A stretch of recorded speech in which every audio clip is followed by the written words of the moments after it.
Nos encontramos con el doctor Manuel García Ariz. ¿Qué tal, doctor? ¿Cómo está? Buenas tardes.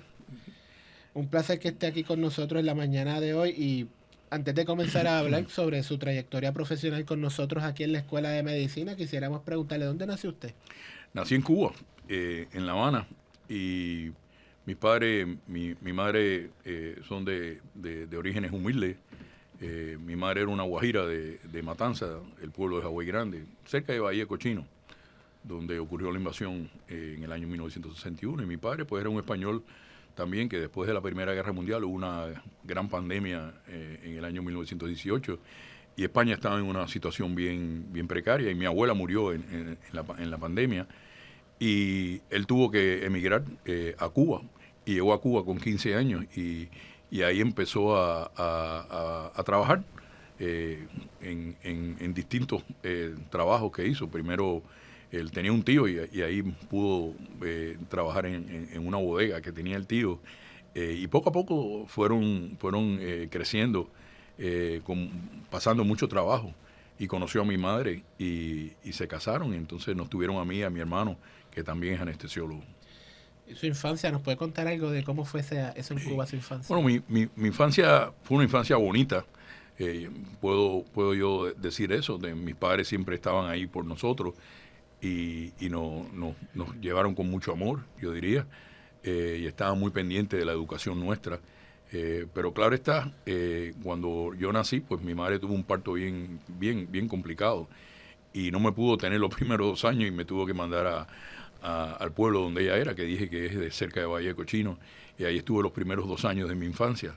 De hecho, tuve una nodriza, porque en esos tiempos se utilizaba una nodriza para darle alimento a uno. Y ahí, después de esos 2 años, pues ella había mejorado de todas las complicaciones que tuvo en el parto, y pude regresar a La Habana a continuar mi vida de estudiante.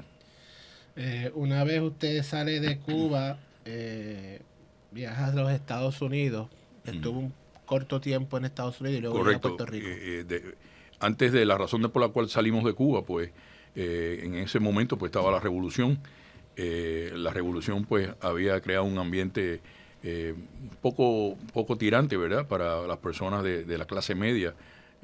A mi padre pues se le nacionalizaron todos los negocios que tenía, y llegó ese momento donde los niños pasaron una ley, que los niños no pertenecían a los padres, sino era una patria potestad. Los niños pertenecían al Estado, y tenían que cumplir servicio militar. Mi hermano tenía ya 15 años, y por lo tanto tenía que ir a servir, y yo tenía que también, ya yo era pionero, por las tardes después de la escuela, pues tenía que estar con las patrullas juveniles, y servir como pionero. Que eso era parte de la formación soviética, que en Cuba era la base de la educación en ese momento. Y mis padres pues decidieron de que eso no era lo mejor para mí, y había un programa de un padre americano, que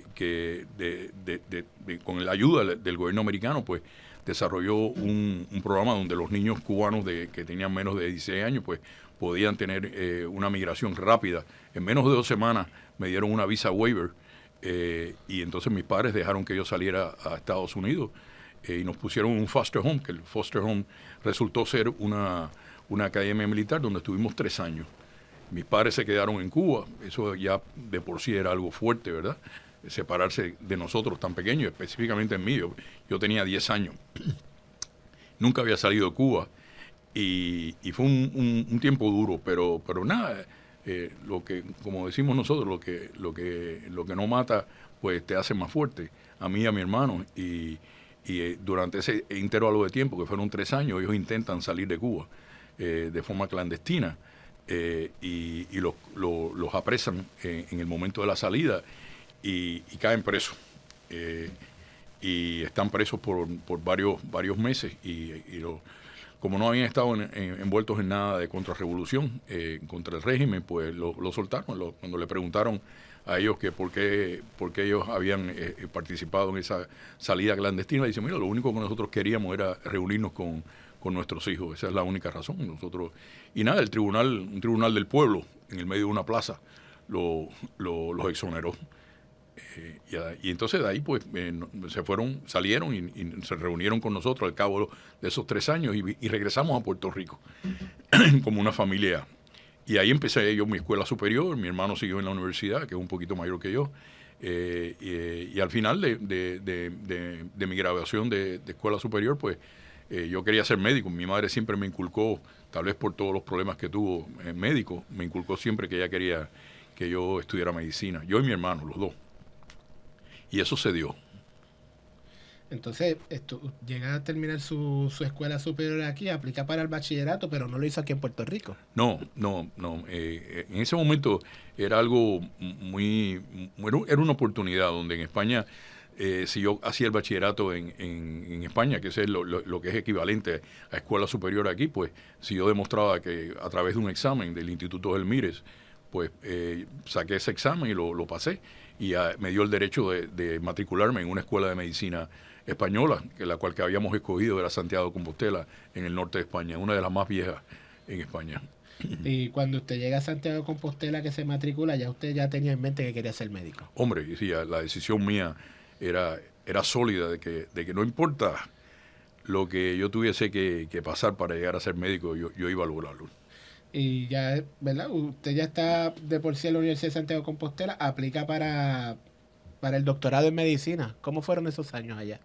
El doctorado de medicina de la Escuela de Medicina de Santiago fue bueno porque la Escuela de Medicina Europea es un poco distinta a la Escuela de Medicina Americana. Nosotros aprendemos y estudiamos por inclusive los exámenes son exámenes de preguntas abiertas, no son preguntas como decimos aquí, de choices, ¿verdad? Así que la preparación para cada uno de las asignaturas era más difícil. ¿Y el internado lo hace también ahí en la...? No, cuando terminamos, inmediatamente cojo todos los exámenes que son de acreditación, ¿verdad? Cojo primero el examen que le llaman ECFMG, lo paso, y entonces cojo el National Board, que daban aquí también, que se llamaba en aquel entonces FLEX, que era la licenciatura federal. Paso ese examen también y la revalida de Puerto Rico y empiezo mi internado aquí en Centro Médico en cirugía, departamento de cirugía. Y una vez entré en cirugía, ya tenía esa idea de que quería irse por la ortopedia. ¿Cómo fue ese proceso? Siempre me gustó la ortopedia. Yo creo que tiene que ver. Yo, durante mi estadía aquí en escuela superior, pues también practicaba el deporte del judo. Cogí la cinta negra y en el proceso de ser cinta negra en judo y pertenecer al equipo juvenil de Puerto Rico Nacional, pues me lesioné varias veces. Y esas lesiones, ¿verdad? Que algunas me las trataron aquí en Centro Médico, porque en aquel entonces no teníamos muy seguro médico. Pues esas lesiones pues también me hicieron pensar de que eso era algo que yo quería hacer, quería ser ortopeda. Y una vez termina esa residencia en ortopedia, también hizo una subespecialidad en ortopedia pediátrica y escoliosis. Correcto. Una vez que terminé los 4 años de cirugía ortopédica aquí en Centro Médico, decidí que quería seguir estudiando y tuve la oportunidad de ir al hospital más grande de rehabilitación del sur de Estados Unidos, en Los Ángeles, en California, se llamaba Rancho Los Amigos, y ahí hice un año de ortopedia pediátrica, escoliosis y rehabilitación, y lo terminé al cabo del año. Para los que nos están viendo en estos momentos, ¿nos puedes explicar qué es la ortopedia? La ortopedia, pues, de forma bien sencilla, definirla, es todo lo que tenga que ver con el sistema musculoesqueletal. O sea, todo lo que tiene que ver con el sistema locomotor, lo que nos hace que nosotros nos movamos de un punto a otro a través de las fuerzas musculares, a través de las coyunturas que tenemos, las articulaciones, y que la masa ósea que nosotros nos da el sostenimiento en el espacio. Y el estudio de todo eso que tiene que ver con trauma, que tiene que ver con tumores, que tiene que ver con lo que yo le llamo Blancanieves y los 7 enanitos, ¿verdad? Que son las 7 cosas que puede tener un paciente cuando se presenta en un ortopeda. Es como un diagnóstico diferencial donde uno ve en cuáles de esas subespecialidades, por así decirlo, porque hoy en día son subespecialidades, o sea, los ortopedas se subespecializan en cada una de esas 7 áreas. Y eso pues es algo que define a la ortopedia. Doctor, ¿cuándo comienza usted a laborar con nosotros aquí en la Escuela de Medicina? Hice mi residencia, pero en la Escuela de Medicina en el año 1980, cuando me graduó en Los Ángeles de ortopedia pediátrica, pues paso para acá y me introduzco al sistema de la Escuela de Medicina. El Departamento de Ortopedia me coge como director de asuntos académicos. Y ahí, pues, a mí siempre me gustaron mucho las ciencias básicas. Yo me estaba muy interesado en aprender ciencias básicas y antes de eso había cogido un entrenamiento en la Clínica Mayo específicamente de ciencias básicas en ortopedia. Y tenía mucho interés en aprender ciencias básicas y poder explicar las ciencias clínicas a través de las ciencias básicas. Y cuando vine aquí, eso fue lo que traté de hacer. ¿Verdad? ¿Puede abundarnos un poquito más en esa experiencia como docente aquí en la escuela? Fue una experiencia muy buena en el sentido de que cuando uno sale de un entrenamiento de esa naturaleza en Estados Unidos, uno necesita desarrollarse uno mismo dentro de esa especialidad. Y tenía la oportunidad de tener un volumen de pacientes enorme, ¿verdad? Mis clínicas eran de 80 pacientes al día en niños lisiados. Y esa oportunidad que tuve, pues me pudo definir a mí como un cirujano que tenía experiencia en todas esas condiciones que tiene la ortopedia pediátrica, que si yo hubiera ido a una práctica privada, yo no hubiera tenido esa oportunidad, porque el volumen es lo que te da a ti la experiencia. ¿Y qué nos puede contar sobre su experiencia como investigador en la ortopedia? Como investigador, pues al estar dentro del programa de ortopedia, pues eso es una fase del programa de ortopedia que hoy en día ha mejorado muchísimo bajo la nueva tutela del doctor López y el doctor Otero, y la investigación en ortopedia en aquel entonces estaba en sus pinitos, ¿verdad? Y yo comencé a investigar, pero definitivamente el centro médico para la investigación en aquellos momentos pues no era el mejor sitio. Porque teníamos demasiado trabajo para poder realizar. Había una escasez enorme de ortopedas en Puerto Rico. De hecho, los ortopedas que habían en Puerto Rico en ese entonces, en los pueblos, eran ortopedas que habían salido de Cuba, que no se habían entrenado propiamente por un entrenamiento, sino que eran ortopedas cubanos y vinieron para acá y eran los que cubrían las bases en todos esos pueblos de Aguadilla, Humacao, Mayagüez, en Ponce. Y la residencia de ortopedia pues era algo muy importante, porque todos esos pacientes que si tenían alguna complicación o tenían algún problema de finanzas, pues podían venir aquí. Nosotros el servicio a través del sistema Arbona podíamos darle servicio sin tener que pagar nada a esa población. Era muy importante el trabajo que nosotros estábamos haciendo en Centro Médico. Usted lleva con nosotros, y no solamente con nosotros, sino, ¿verdad?, en Puerto Rico trabajando la ortopedia. ¿Nos podría comentar cómo usted ha visto los cambios en la tecnología, los instrumentos, las herramientas que ustedes utilizan para diagnosticar o atender a los pacientes? La ortopedia era un arte, ¿verdad? Y el arte era de los ortopedas, era en aquel entonces hacer una buena reducción, y muchos de los tratamientos eran no operatorios. O sea que usábamos mucho yeso en ese entonces y tracciones esqueletales. A medida que va la tecnología, el ortopeda se va convirtiendo casi en un tecnócrata, en donde utilizaba la tecnología a través de la operación. Empezamos a operar más. ¿Okay? Ya no teníamos tanto miedo a las infecciones, la esterilidad en la sala de operaciones mejoró, y pasamos de lo que llamábamos un arte de yeso y tracciones, pasamos a lo que llamamos nosotros fijación abierta de la fractura, de poner prótesis cuando encontrábamos artritis, podíamos operar tumores. O sea que pasamos de una fase mucho más tecnológica a medida que fuese mejorando la instrumentación. Las compañías pudieron llevar a cabo mejores estudios tecnológicos, y eso se nos pasó a nosotros, y la ortopedia empezó a cambiar en la forma en que la practicábamos. Doctor, usted ha pertenecido a varios comités y juntas aquí en nuestra Escuela de Medicina y ha sido director y presidente del programa de formación en cirugía ortopédica. ¿Puedes comentarnos sobre eso? Eso, una vez que yo me subí a la jefatura en el año 2000,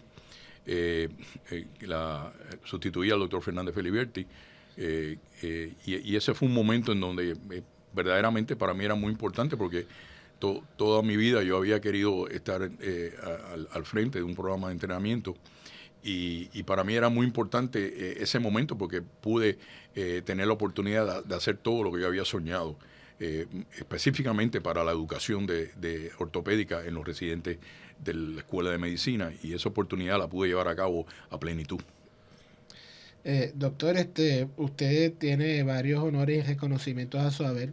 Reconocimiento especial por parte de la promoción de residentes de ortopedia, el premio a la ortopedia pediátrica destacada en Puerto Rico del Dr. Choice Award Buena Vida.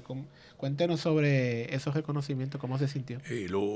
La verdad que todos los años que uno recibía ese galardón, ¿verdad? Que el significado de eso es algo muy especial porque uno recibe eso de acuerdo al sentir de los residentes y de los estudiantes de la Escuela de Medicina.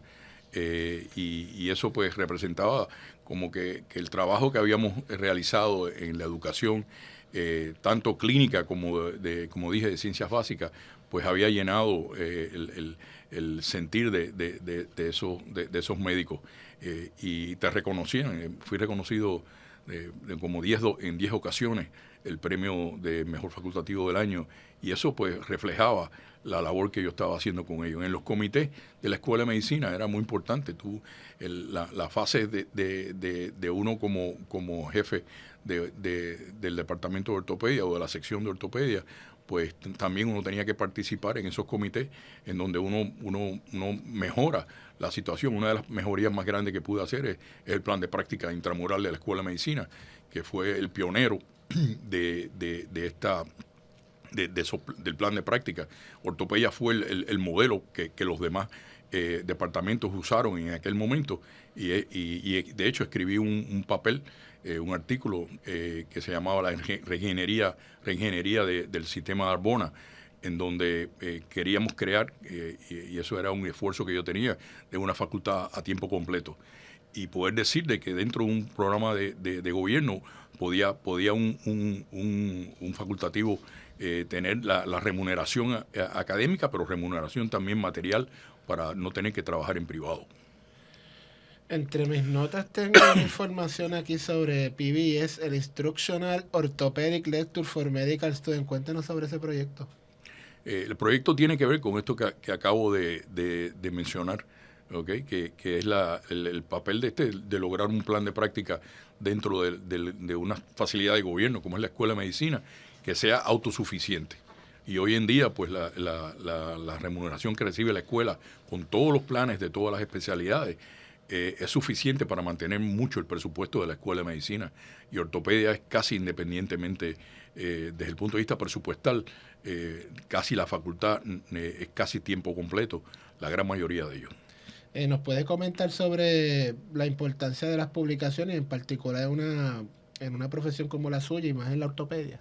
Y las publicaciones, pues, es lo que nosotros llamamos la práctica, cómo uno evalúa la práctica que lleva uno día a día. Lo que uno escribe son los resultados a corto y largo plazo de nuestro trabajo.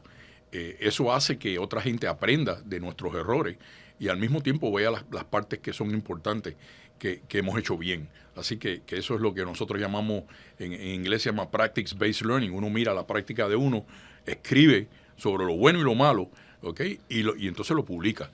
Y eso hace que el departamento crezca y que la ciencia de ortopedia se pueda llevar a otros puntos de otras personas.